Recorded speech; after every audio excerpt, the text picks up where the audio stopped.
Communion au quotidien. Bonjour amis, bienvenue à Communion au quotidien pour aujourd'hui. Je rends grâce à Dieu qui ne cesse de jeter ses regards de faveur sur ses enfants. Je bénis son nom glorieux qui fait provision pour chaque âme qu'il connecte à cet autel. Veuillez prendre place autour de la table pour ce moment de communion avec Dieu en famille. Amis, nous sommes à l'heure de l'expérimentation. Notre témoignage sur la puissance du Saint-Esprit. À ce point, la foi est réelle, la foi est vécue, la foi est dynamique. À notre dernier numéro de communion au quotidien, nous avons regardé comment faire face au commerce religieux. Les apôtres ont dû faire face à cette réalité complexe. Une esclave démoniaque qui fait entrer de l'argent dans la caisse de ses maîtres par ses prédictions que les gens qualifient de messages venus d'un dieu romain appelé Apollon, qui influençait la vie des gens. Le problème allait se poser lorsque la démoniaque agaçait les apôtres à plusieurs reprises en les pointant comme des serviteurs du Dieu très haut qui enseignent la voie du salut. Et fatigué, Paul a ordonné aux démons de sortir de cette dame au nom de Jésus et il est dit à l'instant même, le démon l'a quitté. En conséquence, privée de son pouvoir démoniaque, la femme esclave ne peut plus procurer de l'argent à ses maîtres et ces derniers se saisissent des apôtres et les conduisent par devant les autorités romaines de Philippe, les accusant d'être juifs, de troubler l'ordre public et d'enseigner des coutumes étrangères qu'il ne leur est pas permis de suivre. Et les magistrats, sous l'influence de la foule, font déchirer les vêtements des apôtres, font battre de verges les apôtres, puis les emprisonnent et les font garder sûrement. Amis, cette situation ô combien difficile pour les apôtres allait donner lieu à une réalité inédite. Et voilà le sujet que nous allons aborder aujourd'hui, une prison transformée en champ missionnaire. Waouh! Une prison transformée en un champ missionnaire. Voilà ce qui est dit dans la Bible en Actes des Apôtres chapitre 16. Nous commençons à partir du verset 25. Voilà ce qui est dit. Vers le milieu de la nuit, Paul et Silas priaient et chantaient les louanges de Dieu. Et les prisonniers les entendaient. Tout à coup, il se fit un grand tremblement de terre, en sorte que les fondements de la prison furent ébranlés. Au même instant, toutes les portes s'ouvrirent et les liens de tous les prisonniers furent rompus. Le geôlier se réveilla et lorsqu'il vit les portes de la prison ouvertes, il tira son épée et allait se tuer, pensant que les prisonniers s'étaient enfuis. Mais Paul cria d'une voix forte, « Ne te fais point de mal, nous sommes tous ici. » Alors, le geôlier ayant demandé de la lumière, entra précipitamment et se jeta tout tremblant aux pieds de Paul et de Silas. Il les fit sortir et dit, « Seigneur, que faut-il que je fasse pour être sauvé ?» Paul et Silas répondirent, « Crois au Seigneur Jésus et tu seras sauvé, toi et ta famille. » Et ils lui annoncèrent la parole du Seigneur, ainsi qu'à tous ceux qui étaient dans sa maison. Il les prit avec lui à cette heure même de la nuit, il lava leurs plaies et aussitôt il fut baptisé, lui et tous les siens. Les ayant conduits dans son logement, il leur servit à manger et il se réjouit avec toute la famille de ce qu'il avait cru en Dieu. Waouh! Une réalité inédite. Voilà, amis, qu'est-ce qui peut transformer une prison en un champ missionnaire? Amis, l'expérimentation, notre témoignage sous la puissance du Saint-Esprit. Paul et Silas emprisonnés sans cause, battus, leurs vêtements déchirés, enchaînés, que pouvaient-ils faire? Étrangement, un fait inédit allait se passer en retenant l'attention de tous ceux qui lisent ce passage. Oui, c'est un texte digne d'attention. Voilà, spontanément, à minuit, les apôtres éclatent en louange et en prière. Quoi? Quel paradoxe, amis!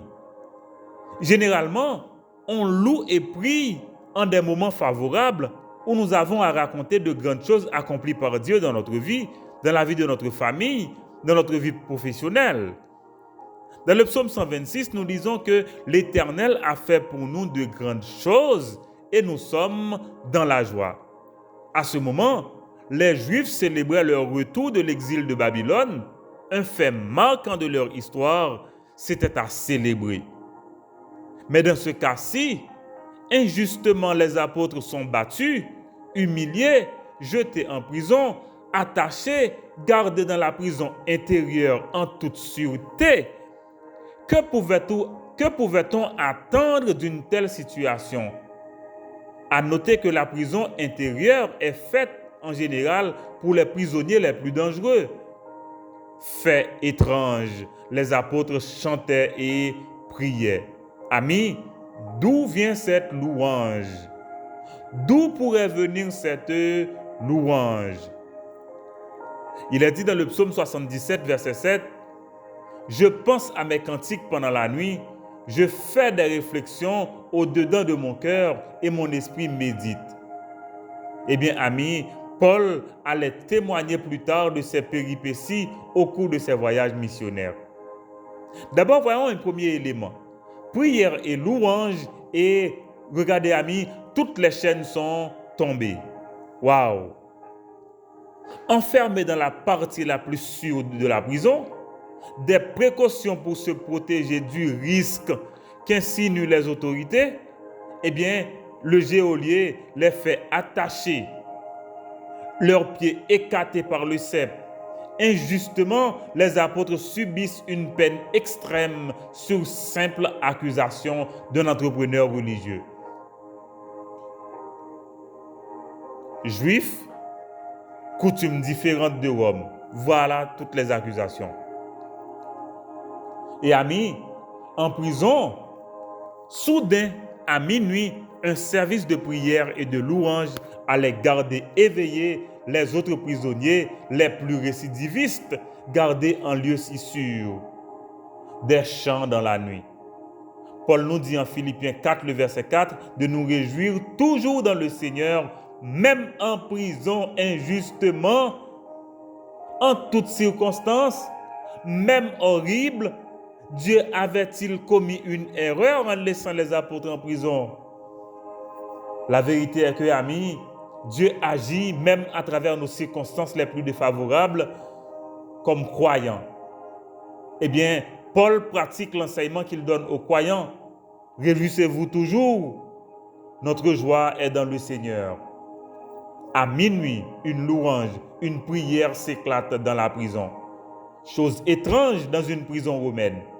Mais la foi fait réjouir le croyant, même en situation des plus complexes. Cette joie traduit une paix intérieure, celle du croyant, celle de la foi. Jésus a dit, « Je vous donne la paix. Je vous laisse ma paix. Je ne vous la donne pas comme le monde la donne. » Amis, il est facile de chanter à la sortie de prison. Mais au fond de cette prison, sans espoir d'être relâché, c'est surprenant. Un commentateur a écrit, « Si seulement nous pourrions avoir plus de joie dans nos tribulations, plus de chants de triomphe dans les ennuis, nous verrions plus de secousses par la puissance de Dieu. Le monde réaliserait que le christianisme en a bien plus à offrir. Des croyants qui s'élèvent au-dessus des circonstances pour glorifier Dieu. » Voilà. Mais qu'avaient fait les prisonniers? Les autres prisonniers, bien entendu. il écoutait les apôtres prier et louer Dieu. Amis, mais une question simple, que répond Dieu face à nos prières et nos louanges? Amis, regardons ensemble. À la prière et la louange des apôtres, Dieu semble avoir répondu Amen. Ah, vous comprenez, amis? Quand les enfants de Dieu prient et qu'ils disent aussi Amen, eh bien voilà, du ciel, Dieu répond à la prière des apôtres.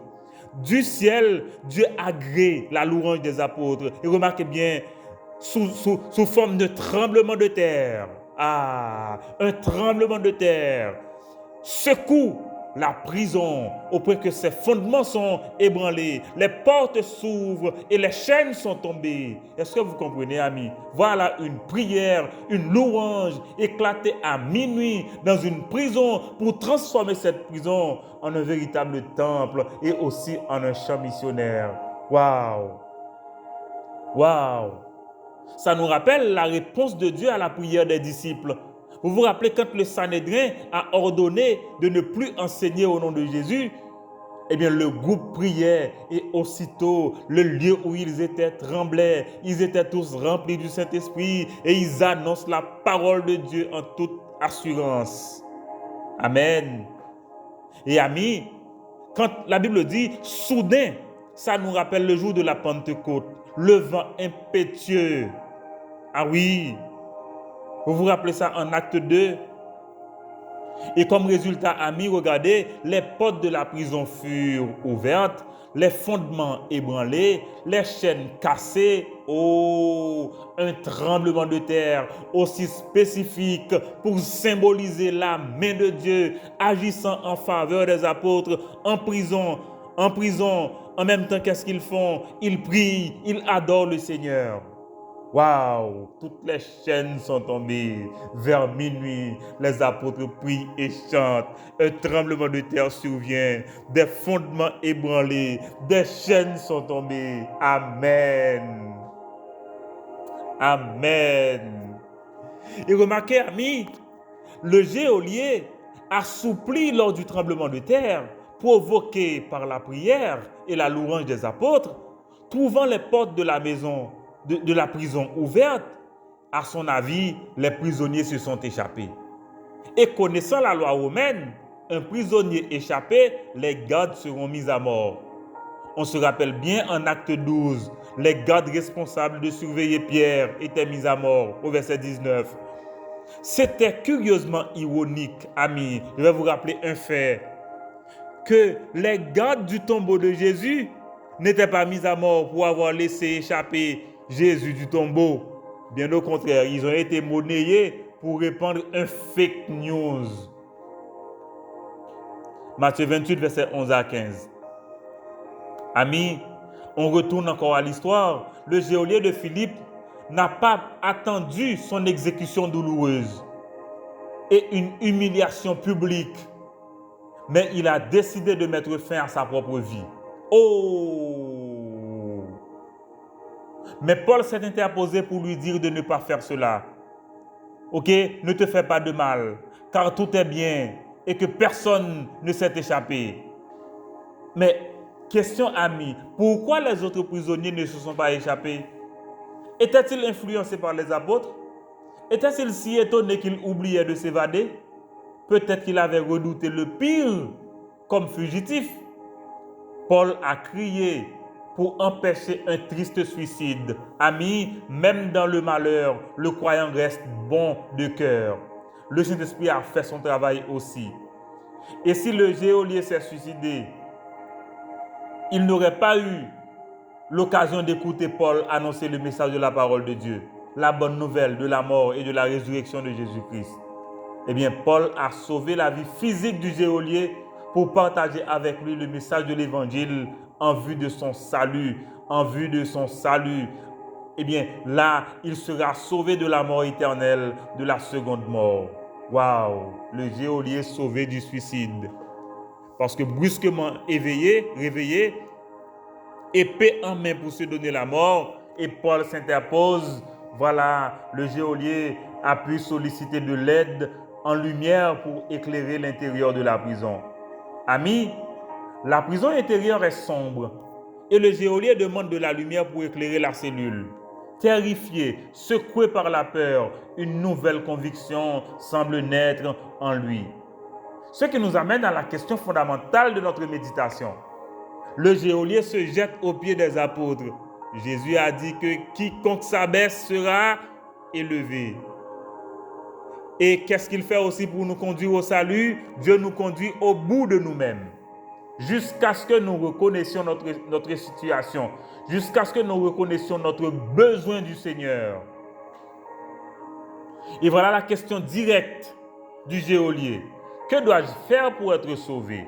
Oh, ami, comment le geôlier sait-il qu'il peut être sauvé? De quoi avait-il entendu le démoniaque ironisant les apôtres? Avait-il déjà entendu parler de l'évangile? Mais, ami, il semble que le geôlier avait une profonde conviction de son problème de péché et il voulait en être délivré. Mais venons-en à la question du geôlier. Cette question implique qu'il y a quelque chose à faire pour être sauvé. En réalité, toutes les religions du monde exigent une liste de choses à faire ou à ne pas faire. En revanche, Jésus est mort à la croix en déclarant que tout est accompli. Vous êtes là? Tout est accompli. Donc c'est déjà fait. Je n'ai pas besoin de faire. Tout est déjà fait. Et à la question directe du geôlier, Paul répond: crois au Seigneur Jésus et tu seras sauvé, toi et ta famille. Amis, la seule condition du salut est de croire en ce qui est déjà accompli par la mort et la résurrection du Seigneur. En Romains 10, versets 9 et 10, et en 1 Corinthiens 15, versets 1 à 4, eh bien, il est dit, nous croyons en l'évangile et nous sommes sauvés. Amis, les apôtres ont pu expliquer l'évangile tant au geôlier qu'aux membres de sa famille. Et la Bible dit, tous de la famille du geôlier furent baptisés. Waouh! Une question fondamentale et directe, mais une réponse sans équivoque. Que faire pour être sauvé? La foi seule et unique condition. La seule et unique condition, c'est la foi. Et il est dit que le geôlier et toute sa famille profitent du salut. Une prison transformée en un champ missionnaire. Amis, comment transformer nos circonstances douloureuses en occasion et opportunité d'annoncer l'évangile? Notre attitude, amis, peut influencer les choses dans le sens du royaume. Emprisonné injustement, il chantait et priait. Le geôlier a failli se suicider, tandis que personne ne s'est évadé. Des prisonniers libres, mais ils restent en prison. Oh, beaucoup de paradoxes, amis, sous l'effet de la bonne nouvelle. Voilà, amis, nous allons prier le Seigneur pour lui dire merci pour ce message et aussi qu'il transforme toutes les circonstances de notre vie en opportunité d'annoncer sa parole. Voilà, amis, nous allons prier le Seigneur.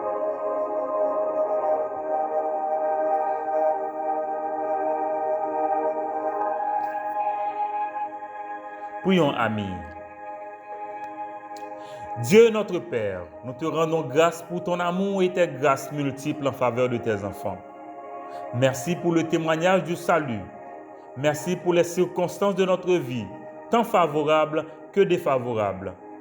Nous bénissons ton nom pour le témoignage sous la puissance du Saint-Esprit, qui nous fait réaliser comment la foi est vécue et pour nous rassurer de notre propre conviction en Jésus-Christ, l'auteur de notre si grand salut. Tendre Père, nous prions et déclarons que les circonstances de notre vie sont des opportunités de croissance et des occasions d'annoncer l'Évangile. Que notre maison, jusqu'au lieu de rassemblement des croyants, et bien que nos yeux s'ouvrent pour réaliser les champs missionnaires que tu laisses blanchir pour la moisson. Et que tu nous donnes, Père, d'être de puissants instruments entre tes mains pour transformer notre pays par l'Évangile. Nous prions pour notre famille, Père d'amour, que ta grâce seule nous suffise pour témoigner de ta bonté au quotidien dans notre vie. Nous prions pour le foyer de communion et les portes que tu fermes et que tu ouvres devant nous. Père, quand tu ouvres, personne ne peut fermer. Et quand tu fermes, personne ne peut ouvrir. Tes torrents sont toujours remplis d'eau et à toi appartiennent le ciel, la terre et tout ce qui s'y trouve. Père, ouvre-nous les écluses des cieux, au nom de Jésus, pour voir se déverser sur nous tes riches et abondantes bénédictions. Et aussi que ton nom en tire gloire, ton royaume accru. Nous nous soumettons à ta toute-puissance et nous soumettons à toi les défis de cette semaine. Interviens puissamment en notre faveur et qu'un puissant témoignage soit notre partage. Nous prions pour nos différents partenaires. Père, déverse ta gloire sur eux tous.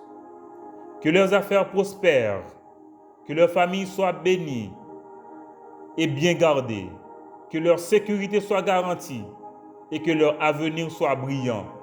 Car tu dis dans ta parole que ceux qui bénissent tes enfants seront bénis. Et en retour, ils seront ajoutés. Accomplis cette parole dans la vie et les entreprises de chacun de nos partenaires. Nous bénissons ton nom pour tous ceux que tu connectes à cet autel. Père, opère un signe miraculeux en faveur de chaque personne que tu nourris de cet autel.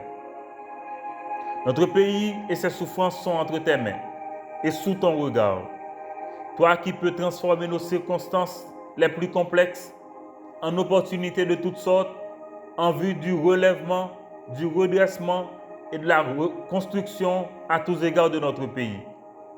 Nous prions pour cette nouvelle journée, qu'elle soit une opportunité de transformer les circonstances de notre vie en champ missionnaire pour propager la bonne nouvelle autour de nous et que les obstacles nous motivent davantage.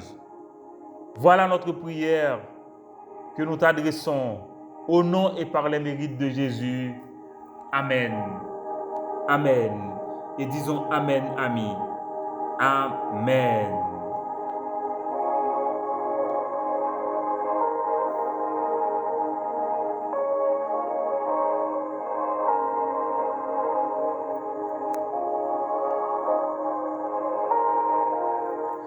Amis, je déclare que le Saint-Esprit transforme les circonstances douloureuses de notre vie en opportunités de toutes sortes pour glorifier le Seigneur et exceller dans le domaine de notre appel. Une prison transformée en un champ missionnaire. N'oubliez pas de partager nos méditations avec quelqu'un pour encourager d'autres personnes. Et sur ce, je vous souhaite une excellente journée sous la puissance du Saint-Esprit. Voilà, amis, c'était Communion au quotidien pour aujourd'hui.